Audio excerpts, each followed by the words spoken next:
Few films can match the massive financial and critical success of Ridley Scott's period piece epic, Gladiator. Just when you thought films about warriors in ancient Rome reached their peak with movies like Ben-Hur and Spartacus, in came Ridley Scott with a modern action spectacle that set a new bar for production design in filmmaking and featured revolutionary special effects. If the technical aspects weren't already enough for the movie to make its mark on film history, Gladiator also came complete with a powerful and engaging plot. As many probably know, Gladiator tells the historically fictitious story of Maximus, Russell Crowe, a Roman general, who becomes the victim of a coup by Caesar Marcus Aurelius' own son, Commodus, Joaquin Phoenix. Maximus is stripped of his rank and sentenced to be a slave in the fighting pits of Rome's gladiatorial industry, all while Commodus orders the execution of Maximus' wife and child. Fueled by vengeance over the slaying of his family,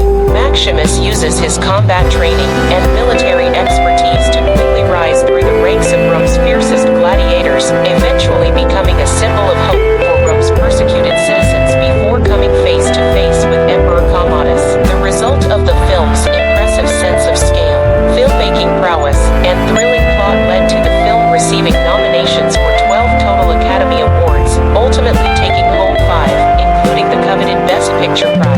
Since then, Gladiator is remembered as an acclaimed classic in the eyes of both critics and audiences. With the film's final duel resulting in the death of Maximus, it seemed that the story of Gladiator was completely over and done with. As we've now learned, Ridley Scott still has plans for the story of Gladiator to continue.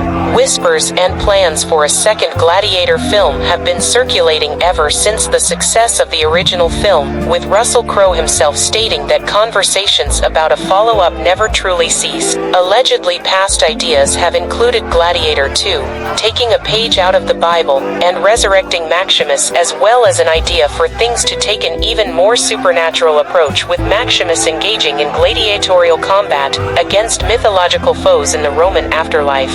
As the long-awaited continuation is finally entering production, only time will tell if Gladiator 2 will stay true to its grounded roots or introduce more fantastical elements. To learn all the details for the surprising sequel, and when you can expect to enter the arena, here is everything we know so far about Gladiator 2.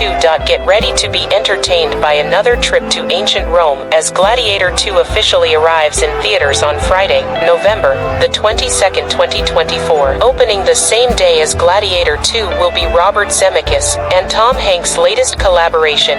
Here, this date will have the film opening the week before two more major blockbusters in Wicked, Part 1 and Mona 2, which will arrive on November the 27th, 2024. Explicit details on what's in store for Gladiator 2's plot have not yet been revealed, but the recent casting of its lead actor does offer some clues on where the series will go after the conclusion of the first film. With the casting of recent Oscar nominee Paul Mescal, the lead character will be someone we know from the original Gladiator. A key supporting character in the original movie's storyline is Lucius, Spencer Treat Clark, a young boy who is the nephew of the villainous Commodus, and the son of Commodus' sister, Lusa, Connie Nielsen. Despite only meeting him a handful of times, Lucius quickly grew an admiration for Maximus as he became a hero in the eyes of the many spectators in the Colosseum. From that point on, Lucius decided he didn't want to be the next in line for the Roman throne,